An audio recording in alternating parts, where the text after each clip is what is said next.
Welcome to this edition of North Coast Spotlight, and Erie MetroParks is going to be one of our venues. Got a lot of different things to talk about, but we have an opportunity to go in and enjoy the new Roger Johnson Nature Center. You're going to enjoy that segment, but of course we're going to have food and we're going to have sports. So stay with us. We're going to continue along here on North Coast Spotlight.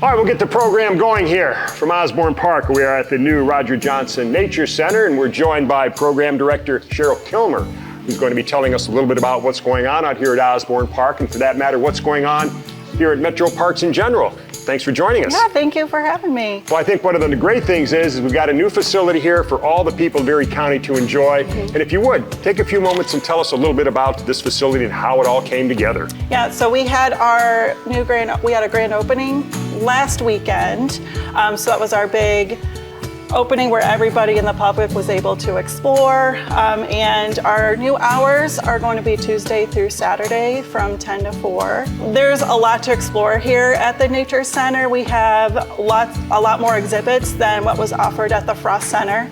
Where the Frost Center in our old building, we were kind of contained to one room, where at the Nature Center, we have the whole building to explore and learn. So we have a water feature. It's not only a water feature, but it's a habitat for multiple turtles. So we have our painted turtle. And this is important that folks understand. These are the animals, and this is the way Erie County is in relationship to what you find in here. Yes, exactly. So we have native species, information about native species here, our diorama back here. So there's a lot to explore and learn about the wildlife here in Erie County. You hit on a key word, learning. Yes. And I think that's what folks need to understand is that you have a good working relationship, Erie MetroParks does, with our schools throughout the entire county. Yes. And I think that's an important ingredient when you mention classrooms and how you integrate the younger people into the program. Yeah, absolutely. So we have a really good relationship with teachers in Erie County, and we do have relationships with teachers out of Erie County as well. So we love to help children learn, and we feel like it's important for children to learn about nature and the environment and help them care about it and learn about it. And we think of the Johnson Center. You mentioned that you've got a lot of different exhibits here, both classroom and things that they can enjoy inside. But more importantly, right here on the Osborn Park property. And incidentally, you think about Erie MetroParks, it's over 3,000 acres and I believe, 13 parks spread throughout the county. So there's a lot of different areas you can go in Erie County, but you also integrate what's going on in here to what's going on out there. Yes, yeah, absolutely. So when field trips come in, or even with our public programs too, we like to integrate teaching inside, but we like to go and teach outside as well. So it's really fun. But touch a little bit on putting this together. Roger Johnson and his wife Diane, they were integral parts of Erie MetroParks, and the fact that this is named after them as benefactors says a whole lot. But the thought process that went into putting this beautiful facility together. Yes. So our Frost Center, it served us very, very well. For many years. many years. So we just wanted something new for the community, and so we wanted to brainstorm and see what we actually wanted. So we actually visited other nature centers to gather ideas and gather information from those staff members, and so we just kind of pulled and cherry-picked. We did, yeah. Cherry-picked. And that's nice about this field. We're always willing to share ideas and all of that. Yeah, and try to tie something together collaboratively that it gives you a better understanding of Erie County and what we have here as far as the nature, what we have here as far as things that are, quote, natural, I guess. Being a program director, programs, things that you do throughout the year and here in the county, some of the things you've got coming up this fall. Yeah, so this fall we have a program. It's called the 50 Mile Challenge. So the 50 Mile Challenge, it's us challenging visitors to walk 50 miles in 2 months. So that starts September 27th and ends November 27th. So with the 50-mile challenge, you log all of your miles that you have walked. It doesn't necessarily have to be at our parks. It could be in your neighborhood. It could be just if you're at work, you just do a lap. That's fine. We want to encourage people to get out and get some fresh air. You mentioned not at the parks, but there are a variety of parks here in Erie County. Yes, absolutely. And you've got the one that I like is over near Milan. It's called the Coupling. Yes. So there are a lot of different parks you can walk on and different topography too. So as you're saying, utilize the parks, but it doesn't necessarily have to be the parks. Exactly. And so once you are finished with your 50 miles, your name will get entered in a drawing. So there's a chance to win a new Fitbit, wireless headphones. And those are the little white things you get in. Yes, yes. And we call it like a walking bundle, so a belt bag with a water bottle and some cooling cloths. So. But you also have other programs that you'll be doing now that this new facility is open, correct? Yes, so we have, it's a newer program that we have. It's called our Peaceful Programs. It's for people who are 50 plus in age. And so Miss Katie, she's one of our awesome naturalists. She's already done 50 plus paddles, called Peaceful Paddles. She does yoga, it's called Peaceful Poses. And then she does other walks too. The one coming up is called Peaceful Leaves.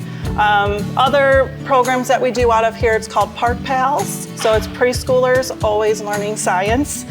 And so those are for ages 3 to 6. And so Miss Hannah will program us out of here and take the kiddos out. And it's a different theme every month too. So that's always really fun. All the different programs that you have out here at the new facility, some of the things you'll be also making available for people that work during the week, but weekends are always a good time.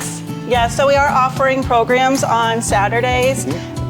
Different varieties of topics. So one example is we're going to have a program called Feeding Frenzy. And that Feeding Frenzy is one of our naturalists is going to be Mr. Mike. He's going to be taking out our animals and actually going to be feeding them. So visitors can come up and kind of learn about what our education animals eat and learn about their habitats and learn some fun facts about them. And education is a critical component to better understanding the environment in which you live in. And MetroParks obviously has put a lot of emphasis on the educational side of things and integrating all of our schools in the area to come and utilize the facility and do the educational programs that you provide.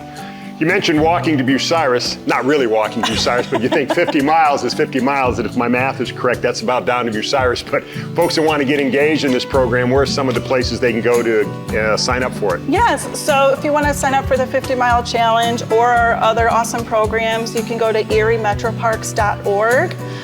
Or you can always call our friendly staff at the front. So our number is 419-625-7783.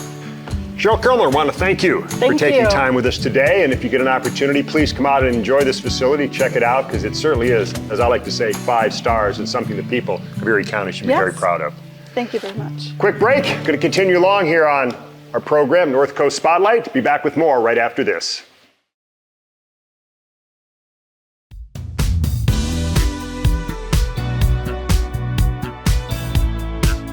Well, as the Steve Miller Band once said, you got to fly like an eagle. Trust me, I don't fly, but the eagle's wings are out. One place we did fly over to today on North Coast Spotlight was on the square, Milan, Ohio. The food dude was able to get some good food at Jim's Pizza Box. We are at a place that takes me back to my childhood, Jim's Pizza Box. Jim West and his family have been cooking up pizza here for 47 years. If you're looking for that yummy pizza and a great handcrafted cocktail, Jim's Pizza Box has just what you're looking for. Let's go on inside and take a look around. We are with Jim West and Katie McConnell, owner of Jim's Pizza Box in Milan, Ohio, and thank you for having North Coast Spotlight in here today. Tell us a little bit about the history here of Jim's Pizza Box. If I'm correct, 47 years of greatness. It's been started in 1978. The old barber shop in Milan. Just carry out 2 little C31 ovens, and it was slow start every year. It got busier and busier, which let me hang on a little bit longer. And then in '81, we moved down to the Eastman's grocery store, which is a red and white store. And we put a game room in, enlarged into a dining room setup. And then just little by little, the community just supported us and helped us grow into what we are today. We're sitting in the bar right now. When was that? When did that open? This is really, really nice. I tell people when they come to town, if they're looking for a great pizza and a great bourbon, you have to come to Jim's Pizza Box. Yes. When did you expand into this location? I think we're coming up on 3 years, right? Yes. Katie, how is that for you, being Jim's daughter and all the time he spent into growing this and Yeah. you watched it growing up? Is it any pressure? It is a lot of pressure. It's good to be back. I get to work with my dad every day. But Oh, yeah. Yeah, you love that part. But I'm learning from the best, to be honest. So, I mean, I wouldn't have it any other way. How much has the menu switched from when you started to now? I mean, the menu really is. It's a lot more than just a pizza place. Right. Well, when my daughter and son took over, our menu was getting stagnant. It was the same old, same old. And they probably put 40% more on my menu, which is tough for me because I was used to doing things my way, easy. So all of a sudden they're throwing wraps and all these new things at me. I'm thinking, it really has enhanced our menu and our customer base. People would just come here and get more than just a pizza now. Without further ado, let's try to get some food. And all right. I've heard some rumors about some really good meatballs. I don't know if you know anything about golf, Jim, but I'm a 4 handicap, but I'm a scratch eater. So whatever you put in front of me, we will make disappear. All right. Well, there's some good food for you. Good. All right. So it looks like the kitchen staff was busy back there, and we have got a smorgasbord of food to try here, but I think I'll go by what you were known for 47 years ago and get started with the pizza here. All right. Looks like your basic pepperoni pizza. Tell us a little bit about the dough, the sauce, the cheese. We've been using. Do you make your own sauce? Is it? We do. Sauce is homemade. Again, my mom's recipe. Now you're eating a Mike's Hot Honey Pizza. It's very popular. It started out as a pizza of the month, and it was so popular we just had to put it on the menu. It just kept. We said, why? People want it. Let's give it to them every week. And what makes it the Mike's Hot Honey? You definitely can taste the honey on there, and it is very smooth. Yes, it's not hot. It's not no heat to it. I don't know why they call it Mike's Hot Honey, but it's a name brand. It came out. Matter of fact, it's even advertised on TV now. Mike's Honey. It's hot honey. But I think we got it at a food show. We tried it and we said, let's give it a try. Who would have thought to put it on pizza, but it just works perfectly. I saw a lot of them. Over here, this is looking a lot like my forte. Meat. You can tell, Jim, I'm a meat and potatoes type of guy. I'm assuming this is a traditional meat lover's pizza? Yes.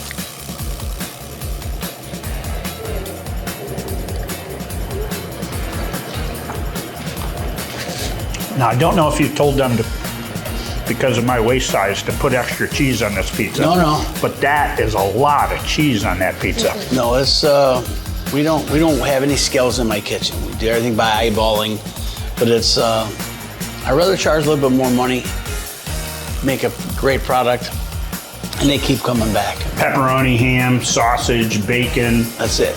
Cheese. Cheese. This, I'm assuming, is one of your appetizers? Yes. Meatballs marinara, or? Yeah. Mama meatballs. Mama meatballs. Mama meatballs. Yeah. Is this again one of your mom's recipes? Yes.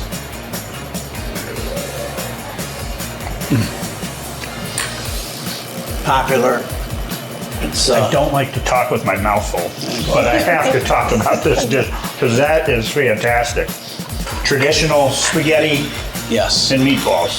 This is the real test of whether or not I get out of here with a white shirt that stays white. Yeah. The spaghetti sauce is homemade. Again, another one of my mom's recipes.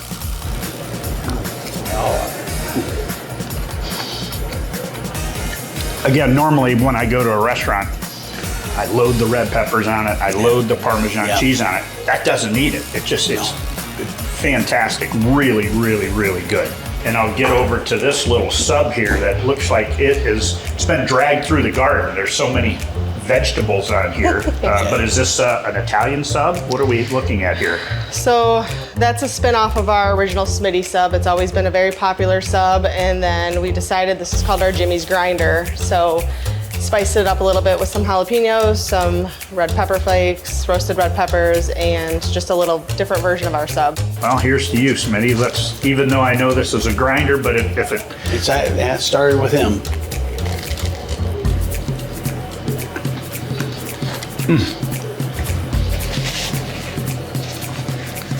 everything works so well in that sandwich. Yeah. It's very good. I can see that being a popular seller also. Oh, for sure. It's catching up to the Smitty some really. So. And here, when this came out, I didn't even know how to attack it. I mean, this has so much going for it. I'm guessing we've got salsa. Is that ranch dressing?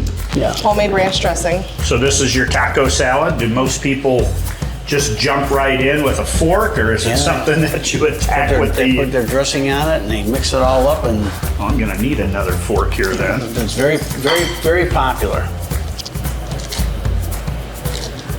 We've gone the bag of This lettuce. is crunchy and you can tell it's fresh. We cut fresh every day. Every day. Boy, great hint of the taco seasoning. Again, that is a home run. And the ranch is homemade. We make our ranch inside. Well, I don't want to leave that then. Let's try a little bit of that ranch here. I wouldn't even know how to make homemade ranch. It's easier than you think. Excellent. Your bartender made me a fabulous old fashioned. And I think what a lot of people don't know is that you just don't put an ice cube in and pour some bourbon and add a regular cherry. There's really, the ingredients and how they're poured and how they're made is the secret to a good bourbon. And I think my daughter tells me that the best bartender around works here for you making these things. So cheers. Cheers. Smooth as silk. We've been friends for a while. Long time. But I can't tell you again how excited I was to get the opportunity to come here, because this has been a staple in the community for a long time. We thank you for the exposure. Every little bit helps. Thank you. Yeah, thank you. Always a great time here at Jim's Pizza Box.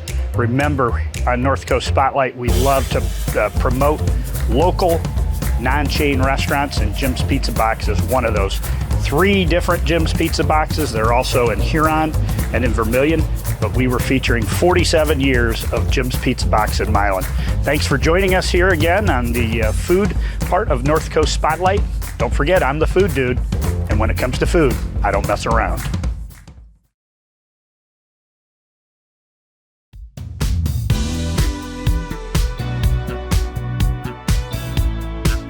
Now we're going to start talking sports. And Mike Lilge is on deck, and I mean literally on deck, because he's got a baseball player that prepped over at Edison High School and now is a professional baseball player. Let's find out more from our good friend Mike Lilge.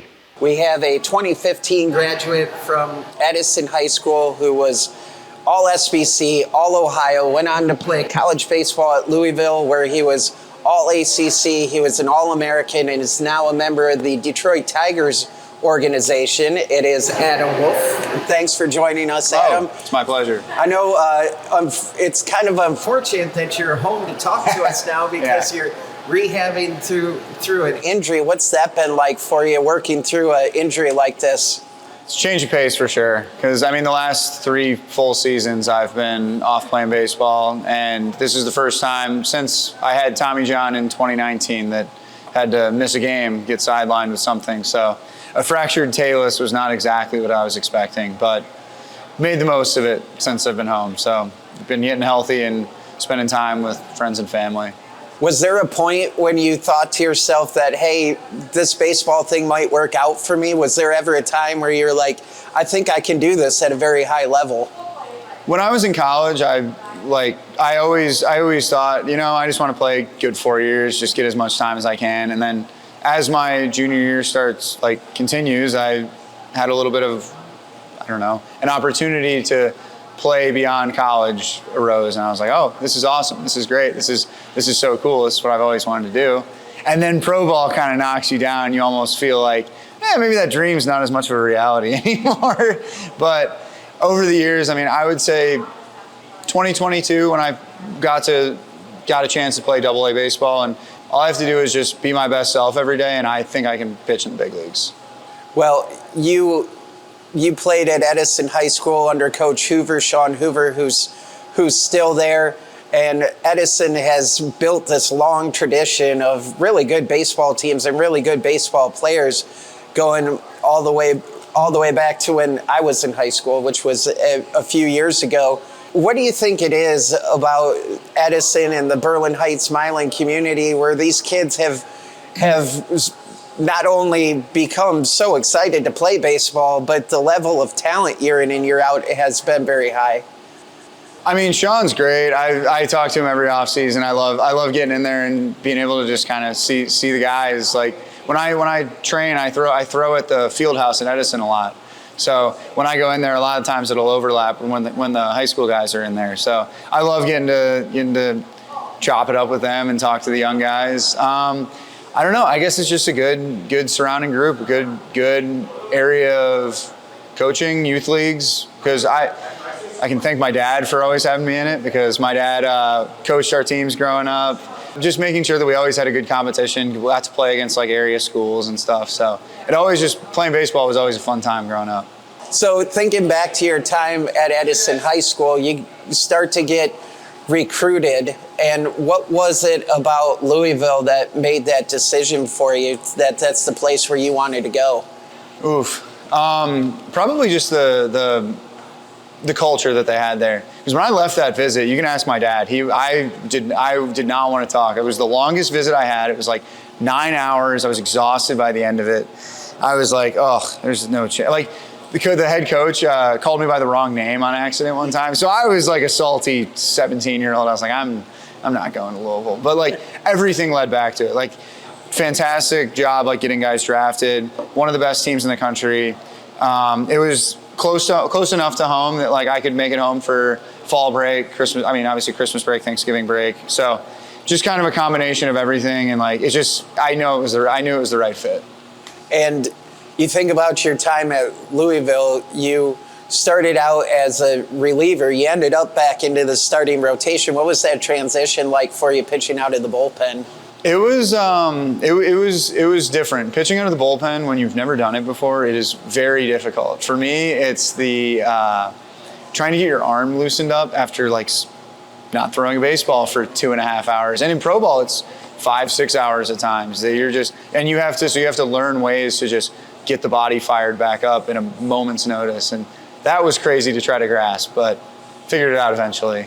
Well, and then your last year at Louisville, you got to become a starter again, and you had a tremendous year. I think I was reading, this might have been broken since then, but when you left Louisville, you had like 109 strikeouts that last year, which I think was the 18th most in NCAA history. So you obviously transitioned right back in and had a lot of success. Mm-hmm. It was something I told the coaching staff coming into my junior year, that as much as like, I mean, the year prior, my freshman year, I threw 10 innings. So, like, I struggled my fair share out of the bullpen. But, like, I kind of carved out a role towards the end of my sophomore year. But I wanted to be a starter. I knew that was something that, just given my arsenal, one, I don't throw very hard. Two, I had 4 pitches. I was like, I think I'd be better off as a starter. So I really, like, made a push for that.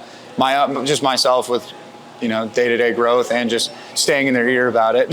So I was glad. I'm very, very fortunate the way that worked out and was able to do both. As someone who's watched the College World Series since I was a little kid and they were at old Rosenblatt Stadium, what was that like, getting a chance to play in the College World Series? Oh, I was the coolest. That was the most fans I've ever pitched in front of. That was the coolest game I've ever thrown into my life, I think. When we played TCU, it was third game we were there. I got our starter, Nick Bennett, unfortunately ran into a little bit of trouble, and I had to come in the second inning. And I threw through the fifth, got us to the studs at the back end of the bullpen, and was able to almost came out with a win, but It was very cool. For myself, I didn't watch college baseball growing up a lot, but it was really cool. Like everybody that is what is going on in Omaha that week. And it was just awesome to see all the fans and learn all the history behind it. So your time at Louisville winds down. What's it like on draft day, waiting to hear your name get called? And you were drafted, what, in the 5th round? Fifth round, yeah. So it took a little while. What's that like, the waiting game to see who's going to draft you and where you're going to end up? I was actually just telling my girlfriend Mackenzie about this. It's one of the weirdest days of my life because because the way the MLB draft goes, rounds 1 and 2 are the first night, 3 through 10 are day 2. And I figured I was going to go at some point on day 2.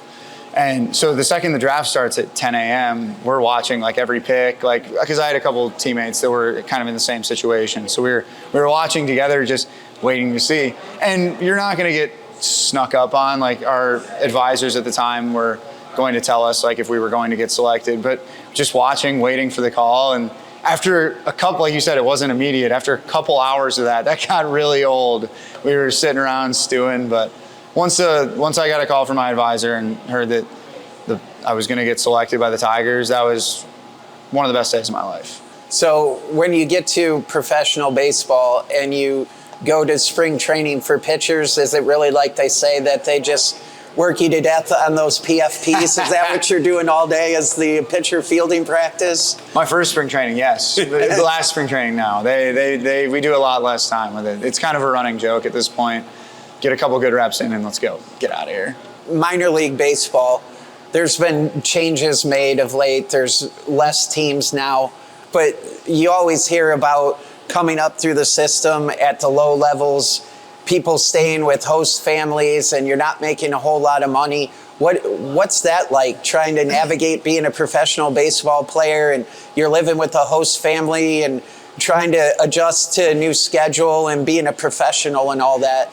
Professional baseball is an eye-opener a little bit. The first year, you finish your college season in June and then you go join the team for 2 months. That's kind of like it almost feels like an extension of college. You're kind of just, it's a couple months here and there. Your first full season is an eye-opener.